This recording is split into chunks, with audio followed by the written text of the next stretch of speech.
Hi everyone, sorry to interrupt your coffee break, but I'm really happy to host a very exciting and high-tech conversation about NFTs, the Metaverse, and the place of women in Web3. My name is Galia Lupan. I am Chief Content Officer at Marie Claire International. Very happy to be back in Athens, like last year. It's always a treat to be there, and the whole team. So please welcome. So first, Bruno Ver, founder of Niftify, a company that creates custom NFTs for brands. Kalimera. Kalimera. Kalimera. Kalimera. Sit wherever you want, it's fine. Next, Marina Raphael, a young entrepreneur designer. She creates handbags both for her eponymous line and for Swarovski. Hey. Hi. Hey.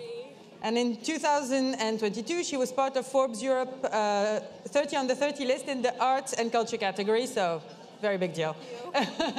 And last but not least, Amalia Agáthu, an artist, strategist, and innovation consultant, NFT creator, owner, and writer. Hi. Hi. So, welcome to you all. NFTs, Metaverse, Web3, these words evoke an exciting new world of possibilities, of technical and potentially commercial possibilities and creativity. But many people don't really know what they mean actually. Like, it's very buzzword, but what is it? So Bruno, maybe you can start us off by telling us quickly what NFTs are, what the Metaverse is, like what is this whole universe? I'll do my best. Kalimera, first of all, Kalimera. My best Greek of today.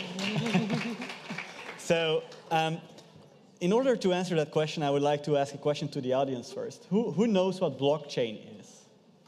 Anyone? No. Okay, I'll try to perform the blockchain trick. So I have a glass of water, and I'm selling the glass of water right now for $1. So everyone here puts it in their little book, and if I go outside and I say I sold it for $2, I'm basically lying.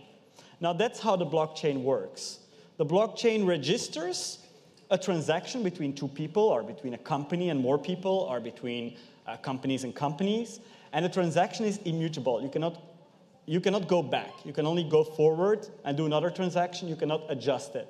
So that's basically how the blockchain works. And the blockchain, it's really old. It goes back to the Yap Island. Anybody ever heard of the Yap Island? The island of Yap? No? So the island of Yap, so many years ago, it had a lot of stones on the island. And these stones were owned by people.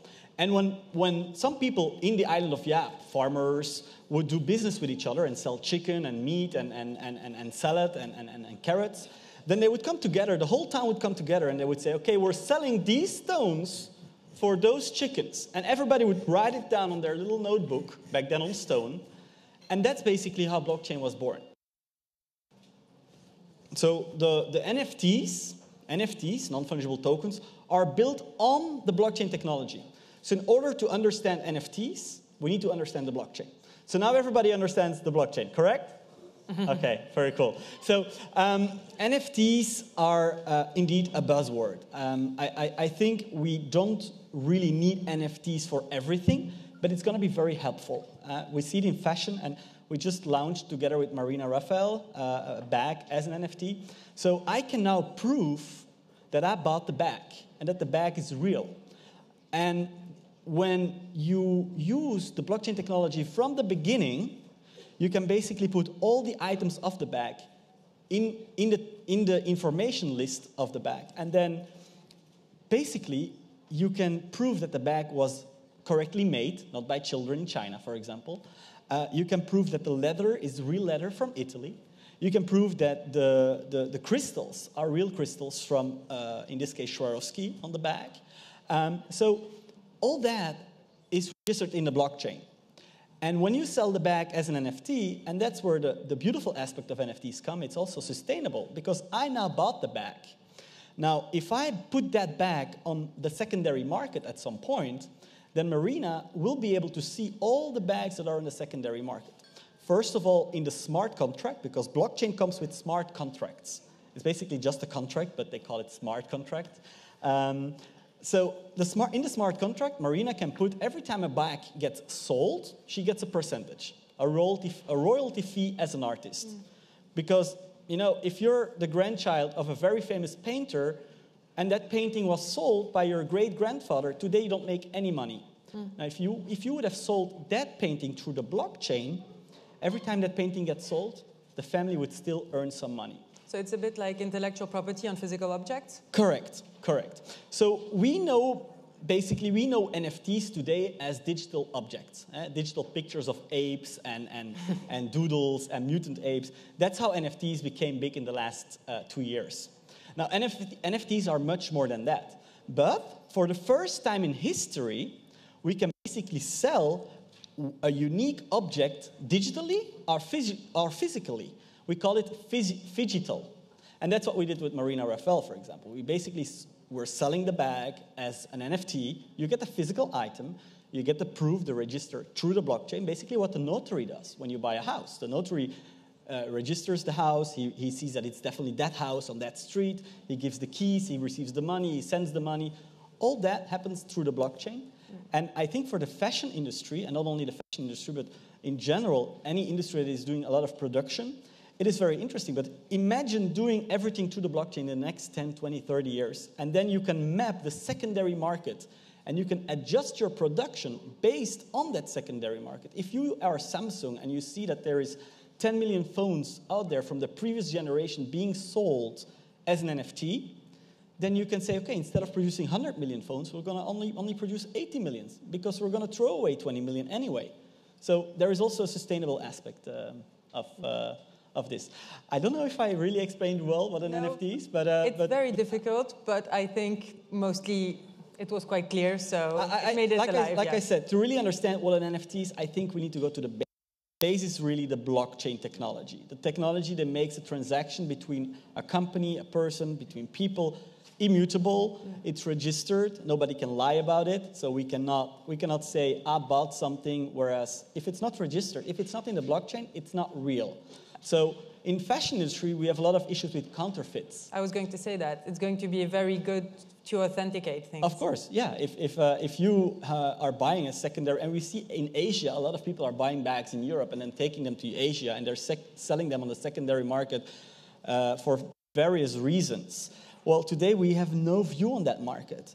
Even a person at a store of a fashion brand sometimes doesn't even recognize if the bag of that fashion brand is real. Now, I've noticed that some brands have already put NFCs. NFCs are chips that you put in the bag. We're doing it with the next collection of Marina Raphael. We were just discussing it. We were just discussing it in the backstage. Yeah, we'll see if we can do it. But I think that's where we will go. We will connect those NFC chips with the transaction in the blockchain. And basically, when you say, this is my purse, you can scan it and you can basically see if it's really the purse of the person saying that it's their purse. And so Marina, you've been working with Bruno, as Bruno mentioned. So why did you decide, because I can understand Bruno's side, but why did you decide to embark in this relationship, and how did that come about, and what do you think you will get from it? I think it's really, is the microphone working? Is it working? I think it's really, really important that as a young female entrepreneur, we constantly strive to evolve with the pace of technology, try new things, take risks, and, you know, being young and growing up as a millennial and seeing, you know, how the world is changing and evolving, I think it's important to take a risk and to try something new. The important part is, like, I aim to create a kind of loyalty program through this with my customers and have them much more engaged in what I'm doing as a brand and really immerse them into the Marina Raphael world as a whole.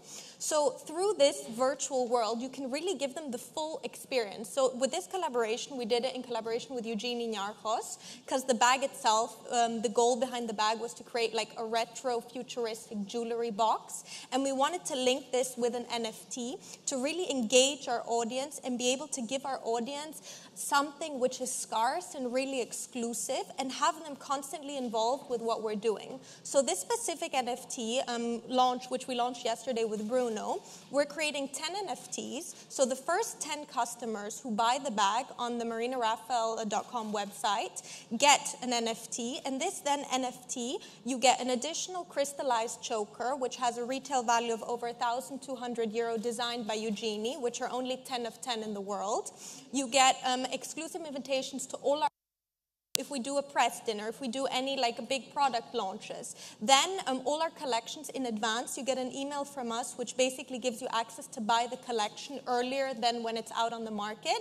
And you get to design a Marina Raphael handbag with me and personalize it. Wow. So it's something really, really exciting which gets the audience really engaged.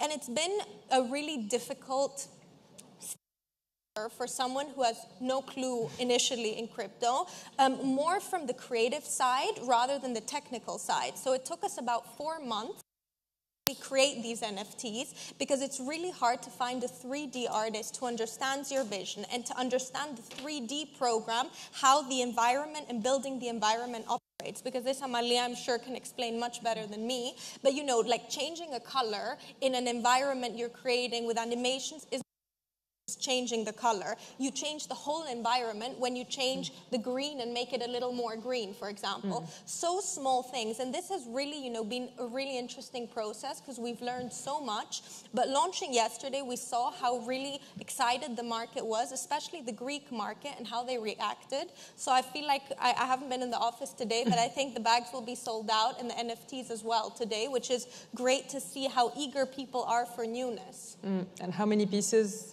10, the first 10. Oh, well, great. And so, Amalia, you're an NFT creator. So on the creator side, what can you tell us about the process? As Marina said, it has its own challenges. And also, historically, the tech world was seen as quite masculine for obvious reasons. Do you think there's going to be a paradigm shift and that this new Web3 will be more inclusive in terms of gender equality?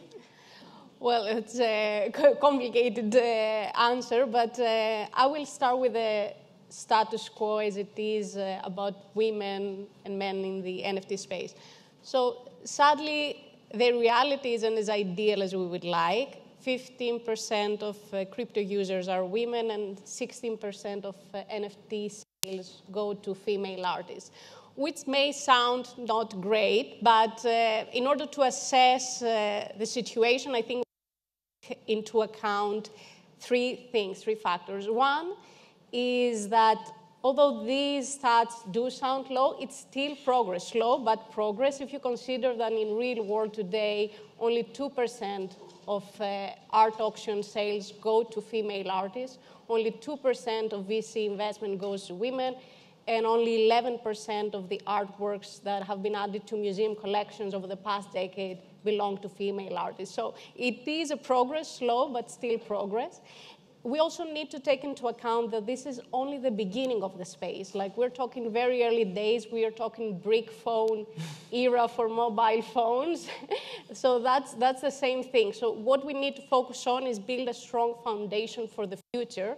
So the Metaverse is really a world, a space. Web3 is really a space that is inclusive and diverse. And I believe the third thing that this is happening because the females in the space and the female-led projects in the space, by design, focus in empowering more women to join the space and also highlight other female, what they do, what they work on. And we see it mainly through three ways that they do that. One is inspiration and community, and that is projects like Crypto Coven, that they offer a very strong peer-to-peer support through their communities that have been exemplary in the space for their culture and their health and their values. Then the second is by providing mentorship, learning resources, accelerator programs, but also artist-in-residence programs. Like HUG or Meta Angels. And in these type of projects, we see high-profile women in the tech space being involved, like Randy Zuckerberg. And the third one is we see also projects that give back to and make a difference in women's lives today, right here, right now, in this world. So, for instance, we have Unicorn DAO, which is founded by one of the Pussy Riot founders, the punk rock feminist group, Nadia Tolokonikova. And then and they are raising funds right now to support organizations in US that they help with female reproductive rights, which, as we know, sadly, it's a big issue right now in US. And then we also have another project like Game Changers, that they are actually raising funds through NFTs to female-led startups. So even from the Web3, we see an impact in what we experience today. So I believe that these projects are impactful enough, and they have a network effect by design. So the first stats that I mentioned, the 15%, the 60%, will very soon change. So I'm very optimistic about the future. Then the first part of your question, which was around the creation process, I feel like it's a very new space, and it's all about learning. I feel like the first thing you need to do is just join, and anybody who is interested in creating, feel intimidated if they lack the technical knowledge and this and that, because it's still a very open space. Everybody is very open to collaboration. So I think the first thing to do is get involved with the community. There are a lot of resources, and you will find that many people are very helpful, and especially like through programs like that, accelerator programs and artist in residence programs and mentorship programs, you can find all the resources you need and all the collaborators you may need in order to start and get going with that. So if anybody is interested, don't feel intimidated and find me at a break, and I can point you to the right direction. Or you can get the next issue of Marie Claire that includes an extensive art. So you will get all of the resources you need to get started there. Well, that's certainly very inviting. Thank you. But another thing for women especially, but everyone online, is the concern of safety. So there's the concern, obviously, of viruses. There's the concern of identity theft or doxing, harassment, especially for women. But also, as you mentioned, buying counterfeits, because a lot of the secondary market is now online through platforms like Vinted, Vestiaire, many, many others. Some more high-end, some more low-end, but still, you can see Hermes bags on Vinted, but no certification, so it's very, that's a risk because it's a lot of money. So speaking of safety, like safety for the consumer, safety for the brand, safety in general, do you think that NFTs and blockchain have a role in making this more safe? Well, I think when we look at the word safety, I think we all have a role when it comes to safety. When you walk down the street and you see somebody harass a woman or try to annoy a woman on the street, or even a guy, it sometimes happens, I think we have the responsibility to intervene. And I think we have created, or we as human beings, we are so sometimes self-centric that we just walk and we're like scared of the situation. So safety is more than just online, or it's also offline. But going back to the online, I really think that the blockchain technology can help us when it comes to counterfeits. So being sure that what you're buying is a real item. And for myself, I've never bought a secondary market brand so far. I just don't trust it enough to buy. Now, is blockchain going to solve that completely? I don't think so. Blockchain, I always look at blockchain and NFTs kind of like your alarm system in your house. And I don't know who has an alarm system in their house. Maybe you don't want to raise your hand, but does the alarm system in your house keeps the burglar outside? No, it doesn't. But is it gonna keep the burglar from trying to get inside, or is it gonna be an extra step? It's an extra step, and that's what blockchain and NFTs and Web3 is going to do in the next 10 years. It's going to be an extra layer of security when it comes to online activities. And Web3 today, and I really liked what you were saying about Web3. Web3 today is where Google was in 1994. It's very early. So if you as a fashion brand, you want to make a difference, and we saw Ronald giving a really nice speech about what he was doing with used materials, making really nice items. If you have, as a fashion brand, want to make a difference and want to help this innovative technology to evolve faster, then I really think you should implement blockchain and NFTs to your brand, because this is a first step against counterfeits, against fraudulent or fake. And secondly, I really think that you, in the long run, will also benefit from it. You could do massive recalls. You know, if you, as a fashion brand, in 20 years, you could say, you know what, that bag that we made, we're going to do a recall, and we're going to make a new type of bag from that bag. Maybe many people would be into that and doing that. Also, so I really think in terms of safety from the product side, I really think in terms of person being online, we need to be aware, and we not be impulsive when we're online and believe everything we see. When it's too good to be true, it is probably too good to be true. And that's also the message I would give your children. You know, most of us we are adults, but if we are raising our kids, that's also the message we should try to give our kids, because they have access to Web3, to online. My daughter is 2 years old, and she swipes my phone as if it's normal. And I'm like, how did she learn that? They grow with it. So I think it's a message we should give to the next generation, to be just careful what you do online and which information you give online. If somebody calls you from Microsoft telling you that your computer has a virus, how do they know? They don't know. Don't give your private keys. Don't give your access. Don't give your bank account. Like, if I walk to you in the audience right now and ask your credit card, you're not going to give it to me. You can, but you're not going to give it to me. So the same online. What in real life you should not be doing online. So it's up to you to be kind of self-protective and use it in a right way. Yeah. And I really like what you're saying, that what's happening right now on blockchain and with NFTs and Metaverse and everything is the same as where Google was 10 years ago, or even more, or where phones were at the end of the 90s. So the technology is a bit crude still, and it's going to become better. But just as the beginning of the internet, when you speak to people who are very online even then, is that it was much more free and much more creative, because now it's going through all these big companies, the web experience through Web 2 and like the social media, and there's not that same freedom, with its dangers and with its like difficulty to access for regular people and everything, but still. So how do you feel about that creative aspect? You're a designer, you're an artist, like how do you feel about the creativity it affords you to be an early adopter of this technology? I mean, for me, as I said, like this was the toughest thing for me, the creative part, because it's really finding someone which fully aligns with your vision. And for me, it was, in order to achieve what I had envisioned, I needed to learn part of the technical part. But the good thing with, such a project is really do whatever you imagine. There is, no limitation as to what you can design, to what you can come up with. My limitation was unfortunately time, and I could have come up probably with something even more special and done more NFTs, which is, why I'm looking to do this again in the future.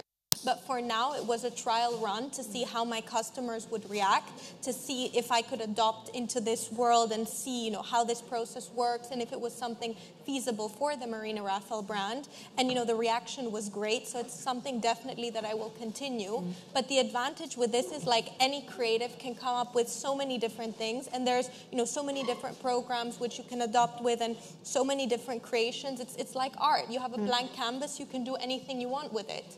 And this is the advantage with, creating something virtual and then linking it as well to the physical. And did you sense some trepidation from your consumers of going from a purely physical transaction of I give you money, you give me bag, to like this whole like sort of ethereal digital thing?